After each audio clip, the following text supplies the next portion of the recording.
I have seen the whole reaction, as we all have, to Ariel being cast as, I think it's Halle Bailey. Is that correct? Harry Bailey. It's she is a black girl, and so naturally everyone's freaking out on all ends because Ariel wasn't black in the original. I'm of two minds of this. I'm kind of, my first mind, to be honest, like the thing that really bothers me is I just hate everyone who's talking about this right now. If I'm being completely honest, they're all disgusting, awful people. Oh man, here we go. So here's my stance on it. As far as race swapping is concerned, I only have a problem with it when it's integral to the character. Like if you were to race swap Black Panther, it makes no sense. It's integral to that character. That's everybody's favorite argument right now. Oh, great. Next, we're going to recast Black Panther as a white guy and see how everybody feels about that. Shut the fuck up. So, and I think, like, for me, in my head, Ariel is not like, her whiteness doesn't define her, you know?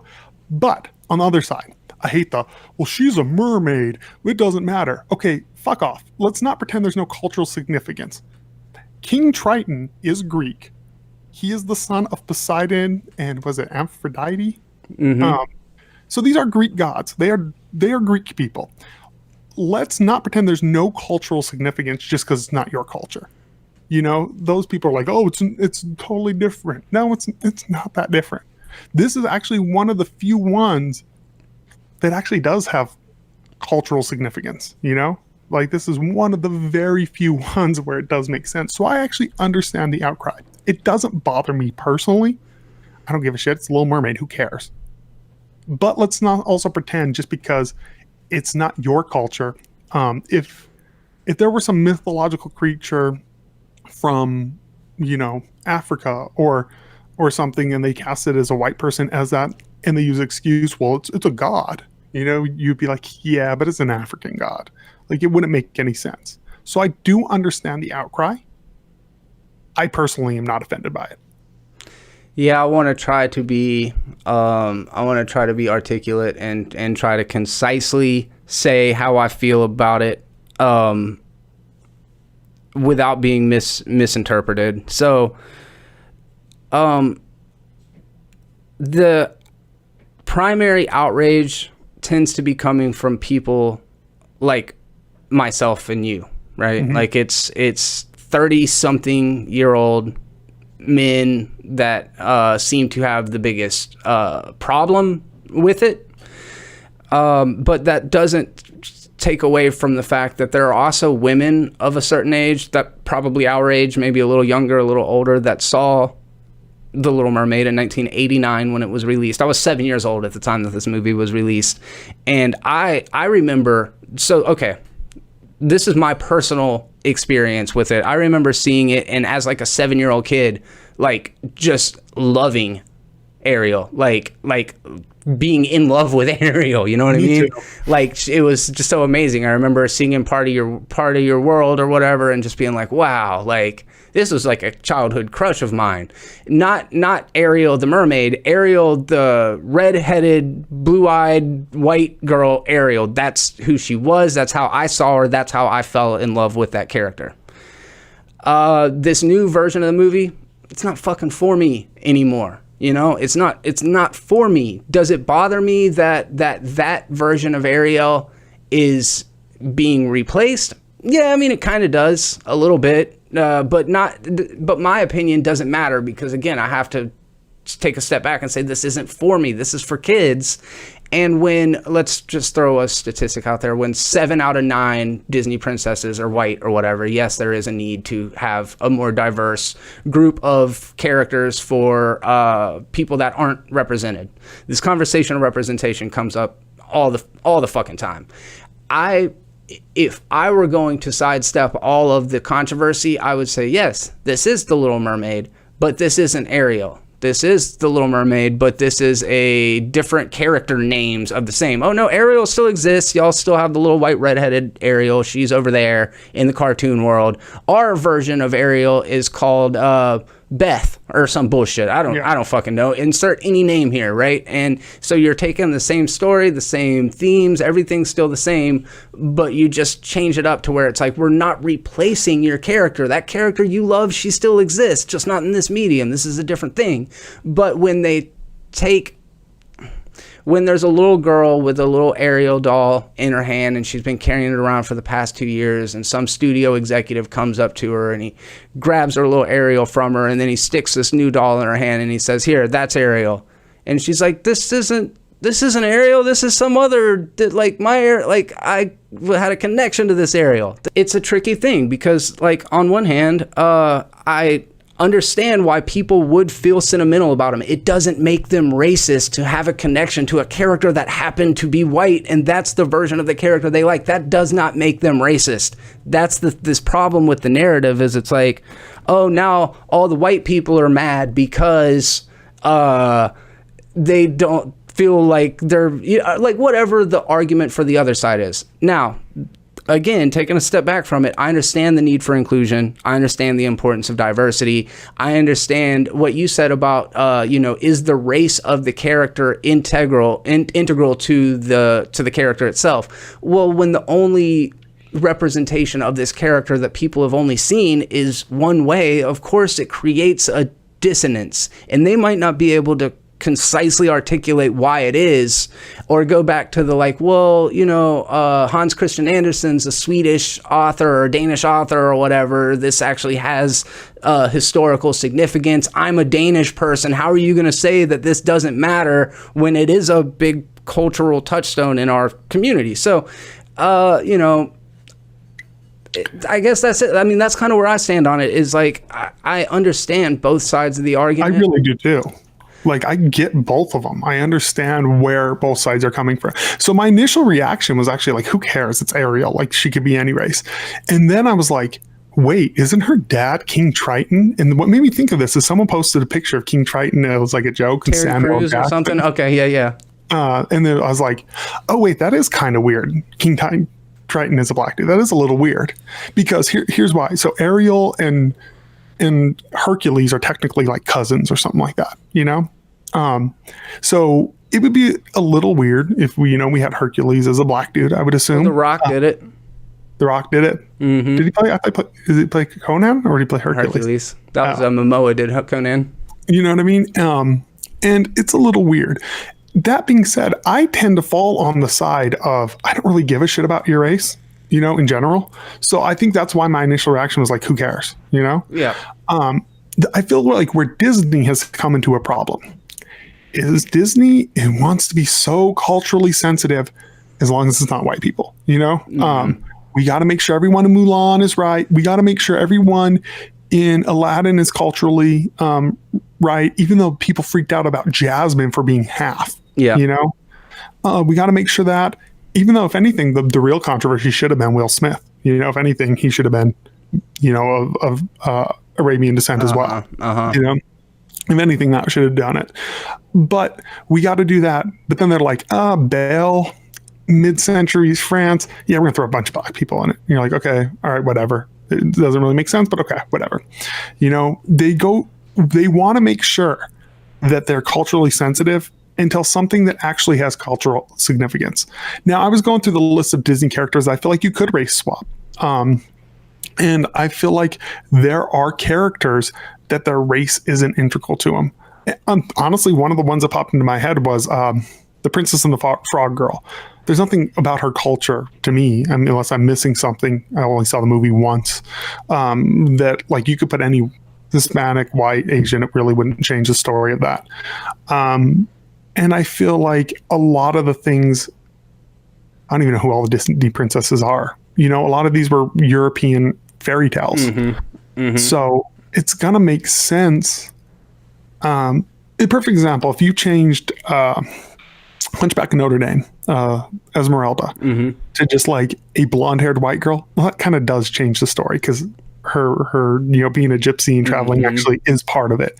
And I feel like that where needs to be the line. But if we're going to freak out about Motoko Kusanagi, which I kind of did bother me. I wish in Ghost in the Shell being white, I think she should have been Japanese. She is inherently her Japanese culture is inherently a lot less important than Ariel's Greek culture in the context of the story. Yeah, I think, and I hate to, because all things aren't equal, but I think the Princess and the Frog thing is valid. New Orleans, I was there over the weekend for Essence Festival, was going on the same weekend. New Orleans is predominantly black. I would say like 80% black population, maybe more. I don't know, give or take a little. I don't know the actual statistics, but I could see there being an outrage about that, and justifiably so. If we were like, okay, we're doing a live action version of it, and we're going to cast a white girl to do that. And you're right, like, I guess because of the institution, because historically Anglo-Saxon and white portrayals have been so dominant, that there's a less of a importance put on whether or not you should respect it culturally, because diversity does matter a lot unless we're talking about the other way around. And I'm okay with that. What I'm not okay with is this idea of labeling that just because a person feels some type of way about it, that it makes them racist. Now, that said, there are definitely fucking racists out there who have a problem with this. I'm not saying that nobody that has a problem with this is racist, but a lot of these people, they might just not have the tools to be able to properly articulate why it is. And it's like, okay, I've got this red wallet, and I've had it all my life, and it's my fucking red wallet. I like it because of what it is. And then you give me a brown wallet, and you're like, here's your new wallet. It's just the same as your last one. It's like, well, no, my last wallet was red. And maybe that's stupid and it's superficial, but it's a person's sentimental attachment to this fictional world. And go ahead. Oh, I was gonna say, you see people freak out with Ninja Turtles remakes, you know what I mean, about the way they look different. Mm-hmm. And they're completely fictional digital characters or puppets, and people freak out about that. That doesn't mean a lot of what could be going on with Ariel I do think there are racists. I've seen them who have a problem with this. 100%. Fuck those people. Mm-hmm. I do think a lot of it's nostalgia. I really do. I think that's the issue. Motherfucker. I'm defending the people who are like, no, she was a white girl. Like, I'm defending them, but I also realistically, it's kind of cool that, if I have a daughter, that she might be able to watch Little Mermaid for someone who looks more like her. That's cool. Yeah. But here's my thing. Instead of, how about this, Disney, give us a 2D animated princess. A black one, not one where she's a frog for 90% of the movie, which I still think she counts as a Disney princess, but people were mad because she wasn't black long enough in that, but give us a real Disney princess, create a story. If you want to get really, really technical, go to a place where the ethnicity, I'm sure there has to be, I'm not familiar in them, but there has to be, African folklore tales that you could tell in 2D animation about a princess or about a prince or whatever. Give us those new characters. This just feels very pandering to me, and I would much rather see Disney really go in and create a new character that no one can complain about. This is their story. People would still complain because they're still racist, but no one can complain about it. I feel like that would be a lot better than what they're doing now. That's asking too much of Disney. To make them come up with an original fucking idea at this phase of where Disney's at. They're like, no, we're good. We're just going to reskin the things that you're familiar with, for example, and they're like The Lion King. Dude, The Lion King should have always been an African-American or a black cast. It should have always been that way. It was Jonathan Brandis or Jonathan Taylor Thomas was Simba in the original. We weren't there as a society to give a fuck at the time that it came out. Not that I know of. Maybe I just wasn't on Twitter back in 94 or whatever. But and now there didn't seem to be a lot of like outrage surrounding, oh my God, they got fucking Beyonce to play Nala. This is garbage. It's not that. I think that the conversation misses the nuance. And what I see a lot of in comment sections is like, I don't know, it's just that The Little Mermaid always meant this much to me, and Ariel was always like one of my heroes. And then somebody will come into the comment section and be like, fuck you, you racist piece of white fucking garbage. And you're like, so now it's totally okay to be racist You just can't be white and be racist. Like, you can say the most hateful, bigoted shit as long as it's in response to a white person who isn't educated in the civics classes or whatever. You know what I mean? Well, and that's the thing I feel like we need to decide as a society, whether it's movies and whitewashing or race swapping, and we need to establish a set of rules. What is or is not acceptable? We have varying rules for varying different groups, and we see this a lot of times plays out negatively for minorities, because we do live in a society with different rules for different people, social rules, not law, but social rules. A lot of times those are very much against Black people, you know? And we need to decide where we're at. Now, to go back to the Lion King thing, so I actually fall different. I don't feel like voice acting is one of those things for me gets a pass. You know, voice acting, I am fine with casting anyone. I remember the Uncharted 4 game. The main villain was a white guy. He was voiced by a black guy. Had no problem with it. That's not what we're talking about. We're talking about the other way around. Villain was, well, there was also a controversy in that too, because there was a black woman who was voiced by a white woman. And problem. Here's the thing is, we could get so woke. I could complain about Lion King right now. You're using African Americans instead of actual African actors. That is so American centrist. You are a xenophobe because you did not go outside of your own country to pick the voice actors. We can do this until the ends of the earth. We really can. And we've hit a point where we're doing that. And we either need to decide, are we going to be super culturally sensitive for everything? Or are we going to give ourselves some wiggle room? I tend to believe in the wiggle room. Now, there is offensive way to do it, you know? Like, you can definitely take stuff to an offense. I've seen it. We talked about the old Tom and Jerry cartoons and stuff. You know, there's offensive stuff, really 100%. Casting someone, like, personally, even though I spent this whole thing being like, hey, I can understand why people are pissed, I personally, casting Ariel as a black girl, cool, whatever, you know, like, but that fits in line with my ideology. My ideology tends to be get the best person for the job. And do you think that she got hired because she's the best person for the job? I don't know. I think it's possible, but knowing Disney, probably not, because I feel like Disney's very smart. This is also has to be marketing gold to them. Oh, 100. Us talking about it right now is exactly what they counted on. It is definitely outrage marketing. We saw it work tremendously with Captain Marvel. There's these subsects of the internet that base their whole shtick around the wokeness of Disney. You know, like, there are so many YouTube channels specifically dedicated to that, and they are, you know, I don't know if it's responsible of Disney, but I know that it's financially the smarter choice. I don't like what it's doing to people, but I understand that it's helping their bottom line. And when I say I don't like what it's doing to people, it's just like these conversations, like, it feels so manufactured. Like, they are achieving their goal by having people get angry and outraged about it. And so what people do, lots of people, myself even included, like, I wasn't gonna not go see Captain Marvel because I didn't want to see the movie fail because of fucking bigots or whatever, right? So, like, I went and saw it, and I didn't love it, you know, and I'm not going to,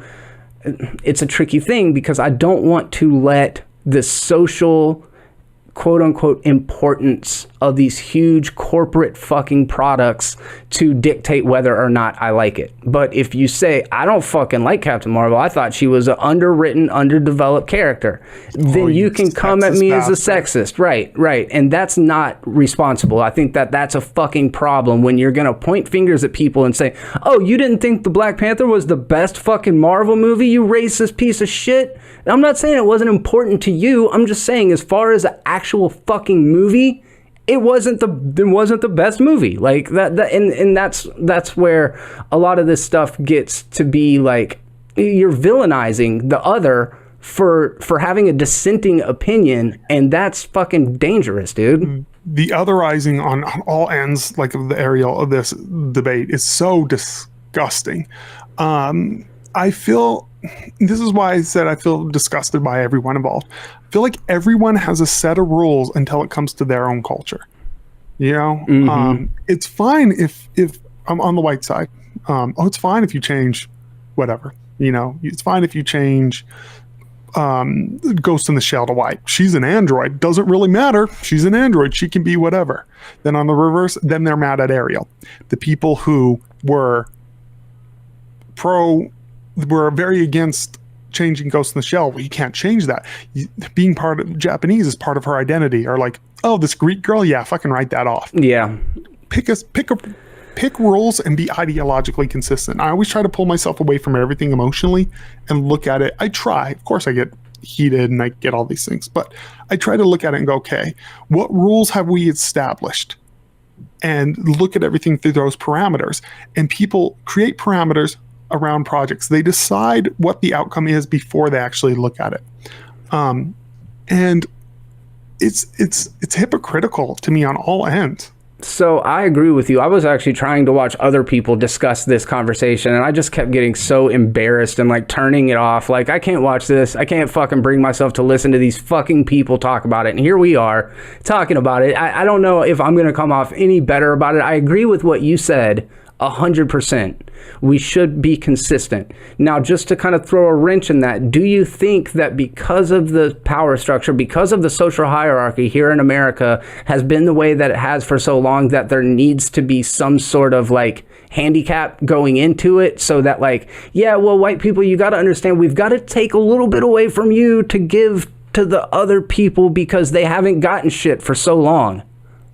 No, I think that is the soft bigotry of low expectations that I see coming out of, one side particularly heavily right now is, oh, these poor people, treating them like second-class citizens. That's so fucking offensive to me, to treat people like, oh, well, they need this. They need this.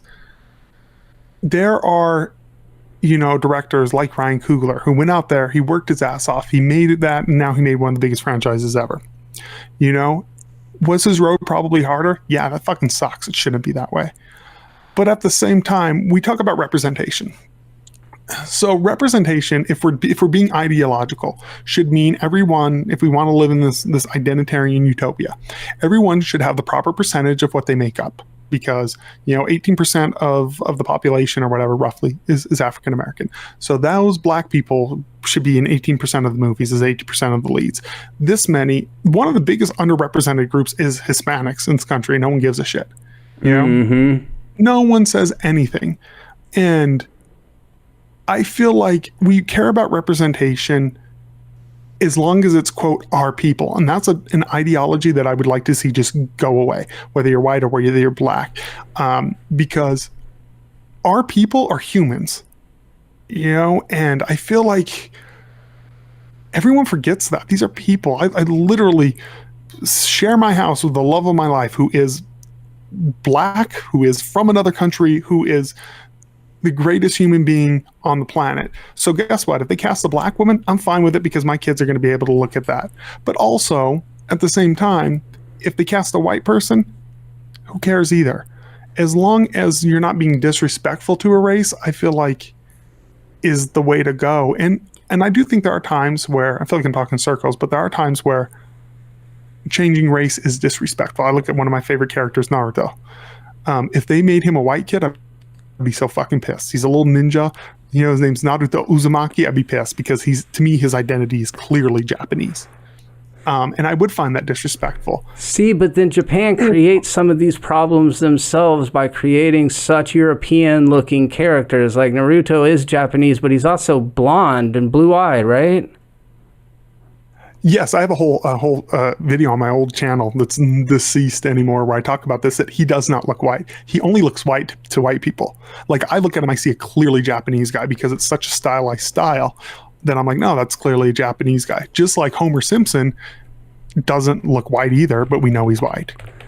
To me, like, the whole anime formula is literally a manipulation of the Disney formula. I don't know if a lot of people know that, but like, it came from Osamu Tezuka, specifically Bambi is where it came from. Yep. Osamu Tezuka loved Bambi. He made Astro Boy very similar to Bambi, and it kind of just grew from there. Yep. And so, I do agree with what you're saying, because culturally it is inherent to the story, especially with Ghost in the Shell and things in that same kind of vein where, like, it is so Japanese centric. Like it's every cultural element of it is pulled from that history. That it's like it seems kind of gross to keep everything else the same and then recast the lead character as a white character.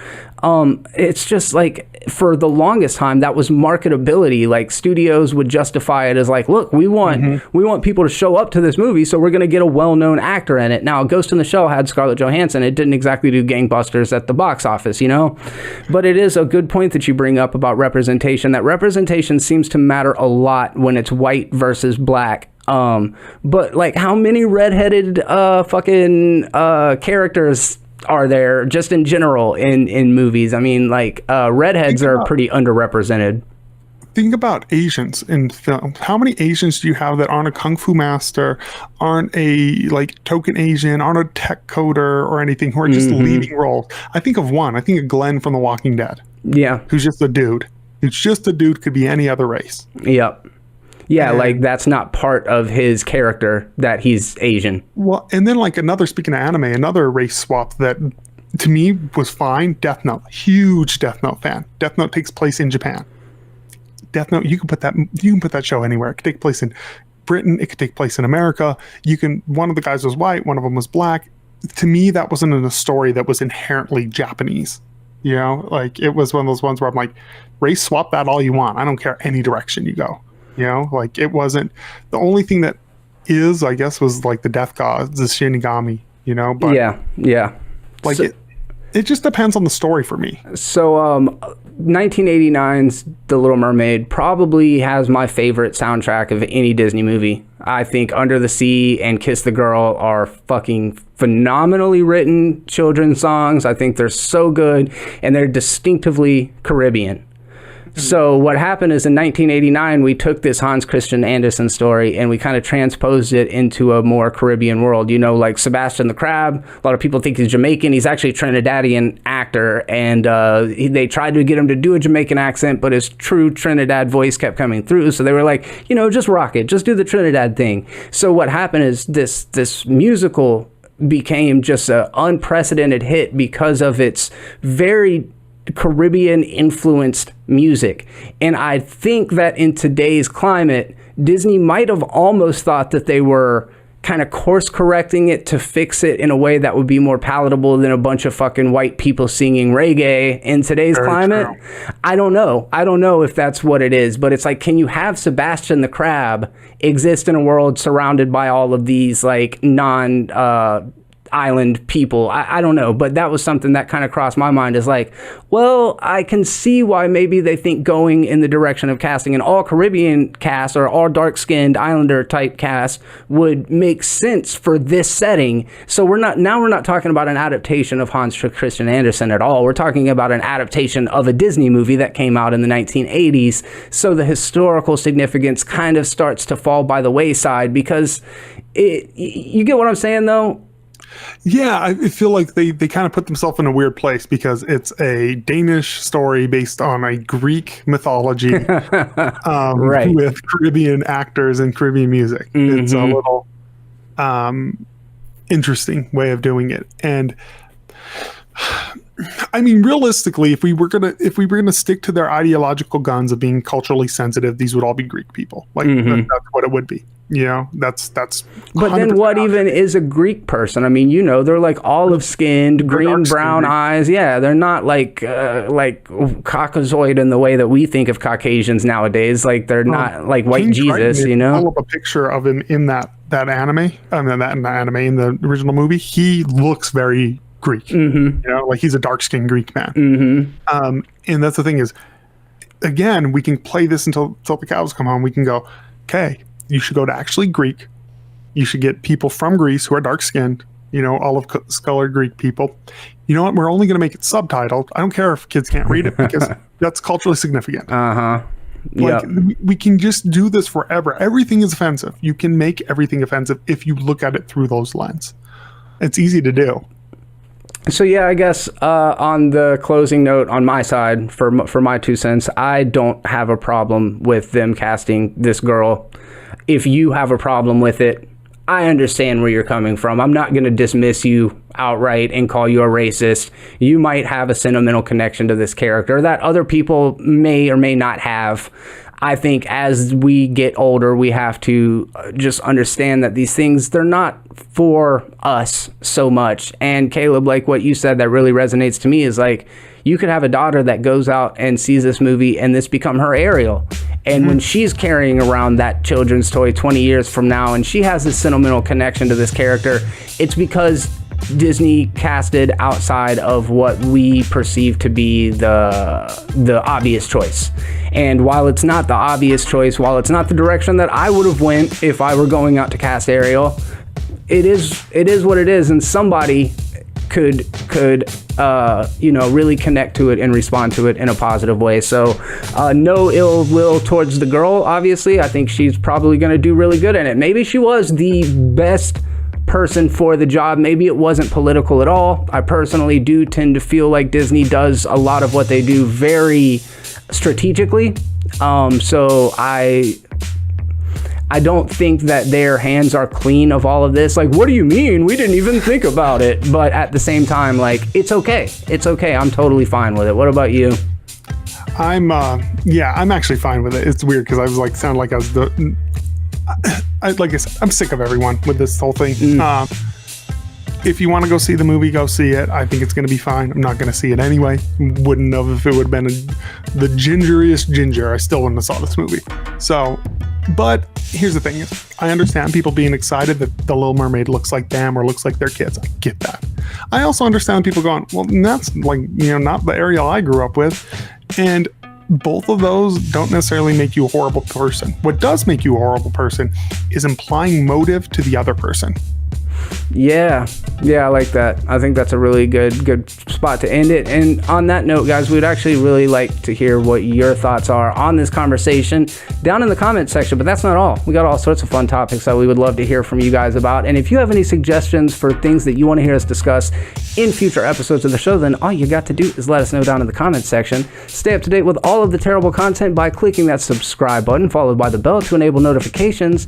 And if you enjoyed this video, do us both a favor. Take just a second to smash that little thumbs up button down there. It really helps us know what kind of content you guys are enjoying. And check down in the description. I will post a link to all of our different platforms where you can listen to the podcast. You can watch the video versions. You can follow us on social media. You can do all of that fun stuff by looking down in the description.